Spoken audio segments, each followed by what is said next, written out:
Kaixo denoi eta ondo etorri modulo honetara. Modulo honetan hizkuntzen irakaskuntza eta garapenerako teknologiak zer diren erakusten saiatuko gara. Ni Mikel Iruzkieta nauzue eta modulo honetako koordinatzailea. Bideo honekin moduluan zer dagoen laburki azalduko dizuet. Zerbait behar baduzue idatzi zuzenean e-posta bat. Edo hobeto esanda, erabili ikaskela virtualean hasieran topatuko dituzuen foroak. Edo ezein zalantza edota beharra adierazteko. Horrez gain, foro hauek erabiliko dituzue modulo honetako zenbait atasak burutzeko. Aurreko moduluetan erabili izan dituzuen bezala. Hasteko modulo hau hasi bezain laster eskatu nahi dizuegu gauzatxo bat. Modulo honetan hasieran autoebaluazio galdetegi bat daukazue. Mesedez, bete ezazue autoebaluazio galdetegi hori. Moduloko irakasleok zuon erantzunetatik asko ikasiko dugu, eta zer dakizuen jakingo dugu. Eta esan beharrekoak edota egin beharreko ekarpenak nolabait moldatuko ditugu. Ondoren, horren azpian, moduloko gida duzue. Hemen, moduloko gauzarik garrantzitsuenak aurkituko dituzue. Dagoeneko, giden egiturak ezagutzen dituzue, eta modulo honetako gida ere aurrekoen antzekoa da. Hor aurkituko duzue baina, irakasgai honen aurrerapena, ebaluazioaren nondik norakoak, eta egin behar duzuen azken produktuaren xehetasunak. Modulo honetako azken produktua berezia da, eta taldean aritzea proposatuko dizuegu. Modulo honetako irakasgaiei dagokionez, 4 irakasgai izango dituzue. Lehenengo irakasgaia sarreratzo bat da, eta hizkuntzen irakaskuntza eta marko teoriko orokorra zein den azalduko dizuete Iart Legarra irakasleak. Berarekin, hizkuntza zer den eta horren arabera nola irakatsi izan den aurkeztuko zaizue.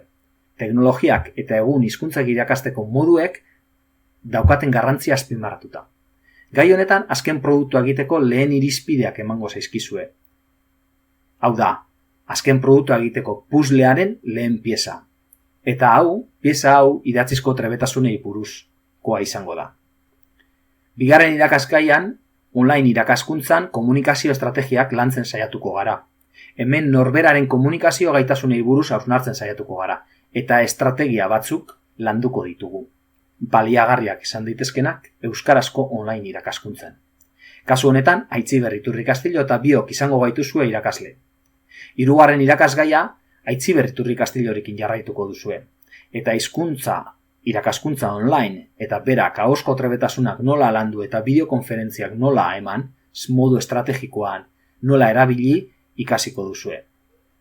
Eta gainera, bigarren ikasgaiko ikasgaiei jarraipena emango diezue, eta azken produktuko beste pieza bat nola egin edo nola lortu behar duzuen azalduko zaizue.